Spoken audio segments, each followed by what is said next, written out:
Números capítulo 8. O Senhor Deus disse a Moisés: Fale com Arão e diga-lhe o seguinte: Quando você colocar as 7 lamparinas no candelabro, faça com que as lamparinas iluminem o espaço em frente ao candelabro. E Arão fez assim. Colocou as lamparinas de modo que iluminassem o espaço em frente do candelabro, como o Senhor havia ordenado a Moisés. O candelabro era de ouro batido, a sua base, as suas flores, tudo era de ouro batido de acordo com o modelo que o Senhor havia mostrado a Moisés. O Senhor Deus disse a Moisés: Separe os levitas dos outros israelitas e purifique-os. Para purificá-los, faça o seguinte: borrife sobre eles a água da purificação. Eles devem rapar todo o corpo e lavar as suas roupas, assim ficarão purificados. Então pegarão um touro novo com oferta de cereais feita da melhor farinha misturada com azeite. E você pegará outro touro novo como oferta para tirar pecados. Em seguida você reunirá todo o povo de Israel e fará com que os levitas fiquem em frente da tenda sagrada. Então o povo de Israel porá as mãos na cabeça dos levitas. Aí Arão separará os levitas para mim como oferta especial dos israelitas. Assim os levitas poderão fazer o meu serviço. Os levitas colocarão as mãos sobre a cabeça dos 2 touros. Um deles será oferecido como oferta para tirar os pecados, e o outro como oferta que será completamente queimada para purificar os levitas. Separe os levitas como uma oferta especial para mim, e que Arão e seus filhos sejam os chefes deles. Separe os levitas dos outros israelitas a fim de que sejam meus. Depois que você purificar e separar os levitas, eles serão preparados para trabalhar na tenda. Eles foram separados do meio dos israelitas para serem meus, em lugar dos filhos mais velhos do povo de Israel.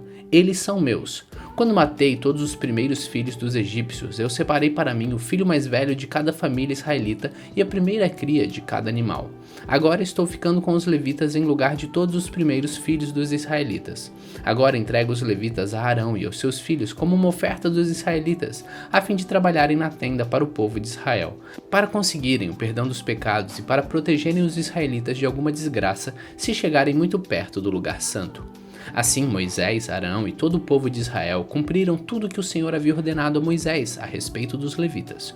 Os levitas se purificaram e lavaram as suas roupas, e Arão os separou como uma oferta especial ao Senhor e fez a cerimônia de purificação para eles. O povo fez tudo que o Senhor havia ordenado a Moisés a respeito dos levitas. Assim eles foram escolhidos para trabalhar na tenda sagrada, dirigidos por Arão e pelos seus filhos. O Senhor Deus disse a Moisés: A lei a respeito dos levitas é esta: com a idade de 25 anos, cada levita começará o seu trabalho na tenda sagrada, e aos 50 anos deixará de trabalhar.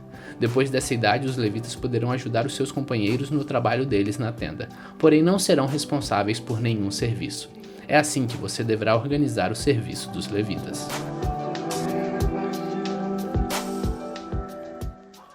Números capítulo 9.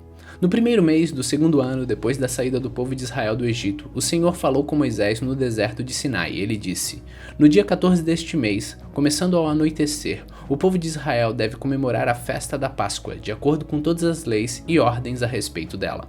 Portanto, Moisés mandou que os israelitas comemorassem a Páscoa. Eles comemoraram no dia 14 do primeiro mês, ao pôr do sol, no deserto do Sinai. Os israelitas fizeram tudo o que o Senhor havia ordenado a Moisés. Porém, alguns homens se tornaram impuros, porque tocaram no morto, e por isso não puderam comemorar a Páscoa naquele dia.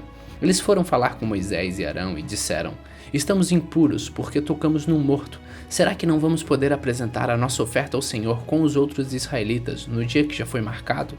Então Moisés respondeu: Esperem que eu vou falar com o Senhor para saber o que ele quer que vocês façam. Aí o Senhor disse a Moisés: Diga aos israelitas o seguinte: Se algum de vocês ou dos seus descendentes estiver impuro por haver tocado num morto, ou se estiver longe, viajando, mesmo assim poderá comemorar a Páscoa em honra de Deus, o Senhor. Vocês a comemorarão um mês depois, no dia 14 do 2º mês, quando anoitecer. Nessa ocasião, vocês comerão um animal com pães sem fermento e com ervas amargas. Não deixem sobrar nada da comida para o dia seguinte e não quebrem nenhum osso do animal. Façam a comemoração de acordo com todas as leis da Páscoa. Mas pode acontecer que alguém esteja puro e não esteja viajando. Se essa pessoa não comemorar a Páscoa, será expulsa do meio do povo, pois não apresentou a oferta no tempo certo, e será castigada por causa do seu pecado. Se algum estrangeiro que mora no meio de vocês quiser comemorar a Páscoa, terá de obedecer às leis e às ordens a respeito dessa festa. A mesma lei será para todos, tanto para os nascidos no país como para os estrangeiros. No dia em que foi armada a tenda sagrada, veio uma nuvem e a cobriu. De noite a nuvem parecia fogo. Era sempre assim: de dia a nuvem cobria a tenda e de noite parecia fogo. Quando a nuvem se levantou de cima da tenda, os israelitas começavam a caminhar. No lugar onde a nuvem parava, eles acampavam. Eles começavam a caminhar ou acampavam de acordo com a ordem de Deus, o Senhor, e ficavam acampados ali durante o tempo em que a nuvem estava parada sobre a tenda. Quando ela ficava muito tempo sobre a tenda, os israelitas obedeciam a ordem do Senhor e não saíam dali. Às vezes, a nuvem ficava poucos dias sobre a tenda, e assim, conforme a ordem do Senhor, eles continuavam acampados e começavam a caminhar. Às vezes, a nuvem ficava parada, somente desde a tarde até a manhã do dia seguinte. Quando ela se levantava de manhã, eles começavam a caminhar. Sempre que a nuvem se levantava, fosse de dia ou fosse de noite, os israelitas começavam a caminhar. Mas se ela ficava sobre a tenda 2 dias, ou 1 mês, ou mesmo 1 ano, enquanto estivesse parada, os israelitas continuavam acampados e não começavam a caminhar. Porém, quando ela se levantava, eles partiam. De acordo com a ordem do Senhor, eles acampavam ou começavam a caminhar. Os israelitas faziam isso obedecendo ao que o Senhor ordenava, por meio de Moisés.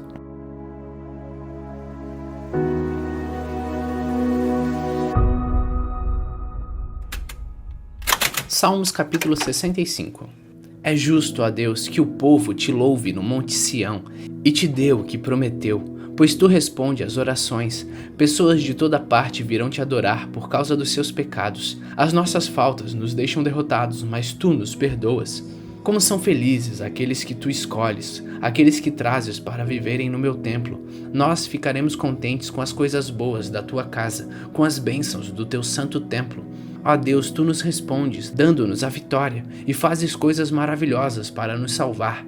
Os povos do mundo inteiro, até os dos mares distantes, põem a sua esperança em ti. Com o teu poder puseste as montanhas no lugar, mostrando assim a tua força poderosa. Tu acalmas o rugido dos mares e o barulho das ondas. Tu acalmas a gritaria dos povos, por causa das grandes coisas que tens feito. O mundo todo está cheio de espanto. Por causa das maravilhas que tens feito, há gritos de alegria de um lado da terra ao outro. Fazendo chover, mostras o teu cuidado pela terra e a torna boa e rica. Com as chuvas do céu, enches de água os rios, e assim a terra produz alimento. Pois para isso a preparastes. Regas com muitas chuvas as terras aradas, e elas ficam amolecidas pela água. Com as chuvas amacias bem as terras, e por isso crescem as plantações. Como é grande a colheita que vem da tua bondade, por onde passas, a fartura. Os pastos estão cobertos de rebanhos, e os montes se enchem de alegria. Os campos estão cobertos de carneiros, e os vales estão cheios de trigo. Tudo grita e canta de alegria.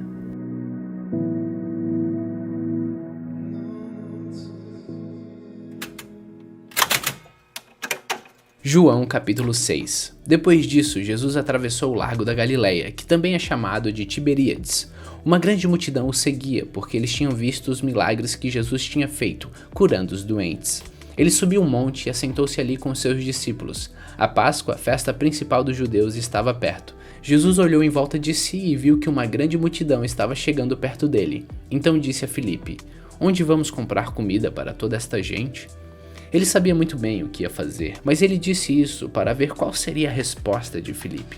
Filipe respondeu assim: "Para cada pessoa poder receber um pouco de pão, nós precisaríamos gastar mais de 200 moedas de prata." Então um dos discípulos, André, irmão de Simão Pedro, disse: "Está aqui um menino que tem 5 pães de cevada e 2 peixinhos. Mas o que é isso para tanta gente?" Jesus disse: "Digam a todos que se sentem no chão." Então todos se sentaram. Havia muita grama naquele lugar. Estavam ali quase 5.000 homens. Em seguida, Jesus pegou os pães, deu graças a Deus e os repartiu com todos. E fez o mesmo com os peixes, e todos comeram à vontade. Quando já estavam satisfeitos, ele disse aos discípulos: "Recolham os pedaços que sobraram, a fim de que não se perca nada." Eles ajuntaram os pedaços e encheram 12 cestos com o que sobrou dos 5 pães. Os que viram esse milagre de Jesus disseram: "De fato, este é o profeta que devia vir ao mundo." Jesus ficou sabendo que queriam levá-lo à força para o fazerem rei, então voltou sozinho para o monte. De tardinha, os discípulos de Jesus desceram até o lago, subiram num barco e começaram a atravessar o lago na direção da cidade de Cafarnaum. Quando já estava escuro, Jesus ainda não tinha vindo se encontrar com eles. De repente, um vento forte começou a soprar e levantar as ondas. Os discípulos já tinham remado em 5 ou 6 quilômetros quando viram Jesus andando em cima da água e chegando perto do barco. E ficaram com muito medo, Mas Jesus disse: "Não tenham medo, sou eu." Então eles o receberam com prazer no barco e logo chegaram ao lugar para onde estavam indo. No dia seguinte, a multidão que estava do lado leste do lago viu que ali só havia um pequeno barco. Sabiam que Jesus não tinha embarcado com os discípulos, pois estes haviam saído sozinhos. Enquanto isso, os outros barcos chegaram na cidade de Tiberíades e encostaram perto do lugar onde a multidão tinha comido pão depois de o Senhor Jesus ter dado graças. Quando viram que Jesus e os seus discípulos não estavam ali, subiram nos barcos e saíram para Cafarnaum a fim de procurá-lo. A multidão encontrou Jesus no lado oeste do lago e perguntaram a ele: "Mestre, como foi que o Senhor chegou aqui?" Jesus respondeu: "Eu afirmo a vocês que isto é verdade. Vocês estão me procurando porque comeram os pães e ficaram satisfeitos, e não porque entenderam os meus milagres. Não trabalhem a fim de conseguir a comida que se estraga, mas a fim de conseguir a comida que dura para a vida eterna. O Filho do Homem dará essa comida a vocês porque Deus, o Pai, deu provas de que ele tem autoridade." "O que é que Deus quer que a gente faça?" perguntaram eles. "Ele quer que vocês creiam naquele que ele enviou", respondeu Jesus. Eles disseram: "Que milagre o Senhor vai fazer para a gente ver e crer no Senhor? O que é que o Senhor pode fazer? Os nossos antepassados comeram maná no deserto, como dizem as escrituras sagradas. Do céu ele deu pão para eles comerem." Jesus disse: "Eu afirmo a vocês que isto é verdade. Não foi Moisés quem deu a vocês o pão do céu, pois quem dá o verdadeiro pão do céu é o meu Pai. Porque o pão que Deus dá é aquele que desce do céu e dá a vida ao mundo." "Queremos que o Senhor nos dê sempre desse pão", pediram eles. Jesus respondeu: "Eu sou o pão da vida. Quem vem a mim nunca mais terá fome, e quem crê em mim nunca mais terá sede. Mas eu já disse que vocês não creem em mim, embora estejam me vendo. Todos aqueles que o meu Pai me dá virão a mim, e de modo nenhum eu jogarei fora aqueles que vierem a mim. Pois eu desci do céu para fazer a vontade daquele que me enviou, e não para fazer a minha própria vontade. E a vontade de quem me enviou é esta: que nenhum daqueles que o Pai me deu se perca, mas que eu ressuscite todos no último dia. Pois a vontade de meu Pai é que todos os que veem o Filho e creem nele tenham a vida eterna, e no último dia eu os ressuscitarei." Eles começaram a criticar Jesus porque ele tinha dito: "Eu sou o pão que desceu do céu", e diziam: "Este não é Jesus, filho de José? Por acaso nós não conhecemos o pai e a mãe dele? Como é que agora ele diz que desceu do céu?" Jesus respondeu: "Parem de resmungar contra mim. Só poderão vir a mim aqueles que forem trazidos pelo Pai que me enviou, e eu os ressuscitarei no último dia. Nos profetas está escrito: todos serão ensinados por Deus, e todos que ouvem o Pai e aprendem com ele, vêm a mim. Isso não quer dizer que alguém já tenha visto o Pai, a não ser aquele que vem de Deus. Ele já viu o Pai. Eu afirmo a vocês que isto é verdade. Quem crê tem a vida eterna. Eu sou o pão da vida. Os antepassados de vocês comeram maná do deserto, mas morreram. Aqui está o pão que desce do céu, e quem comer desse pão nunca morrerá. Eu sou o pão vivo que desceu do céu. Se alguém comer desse pão, viverá para sempre. E o pão que eu darei para que o mundo tenha vida é a minha carne." Aí eles começaram a discutir entre si e perguntavam: "Como é que este homem pode dar a sua própria carne para a gente comer?" Então Jesus disse: "Eu afirmo a vocês que isso é verdade. Se vocês não comerem a carne do Filho do Homem e não beberem o sangue, vocês não terão vida. Quem come a minha carne e bebe o meu sangue tem a vida eterna, e eu o ressuscitarei no último dia. Pois a minha carne é a comida verdadeira, e o meu sangue a bebida verdadeira. Quem come a minha carne e bebe o meu sangue vive em mim, e eu vivo nele. O Pai que tem a vida foi quem me enviou, e por causa dele eu tenho a vida. Assim também, quem se alimenta de mim terá a vida por minha causa. Este é o pão que desceu do céu. Não é como o pão que os antepassados de vocês comeram e mesmo assim morreram. Quem come deste pão viverá para sempre." Jesus disse isso quando estava ensinando na sinagoga de Cafarnaum. Muitos seguidores de Jesus ouviram isso e reclamaram: "O que ele ensina é muito difícil. Quem pode aceitar esses ensinamentos?" Não disseram nada a Jesus, mas ele sabia que eles estavam resmungando contra ele. Por isso perguntou: "Vocês querem me abandonar por causa disso? E o que aconteceria se vocês vissem o Filho do Homem subir para onde estava antes? O Espírito de Deus é quem dá a vida, mas o ser humano não pode fazer isso. As palavras que eu lhes disse são espírito e vida, mas mesmo assim alguns de vocês não creem." Jesus disse isso porque já sabia desde o começo quem eram os que não iam crer nele e sabia também quem ia traí-lo. Jesus continuou: Foi por esse motivo que eu disse a vocês que só pode vir a mim a pessoa que for trazida pelo Pai. Por causa disso, muitos seguidores de Jesus o abandonaram e não o acompanhavam mais. Mas ele perguntou aos 12 discípulos: será que vocês também querem ir embora? Simão Pedro respondeu: para onde iremos? A quem vamos seguir? Só o Senhor tem as palavras de vida eterna. E nós cremos e sabemos que o Senhor é o Santo que Deus enviou. Jesus disse: fui eu que escolhi todos vocês, os 12. No entanto, um de vocês é um diabo.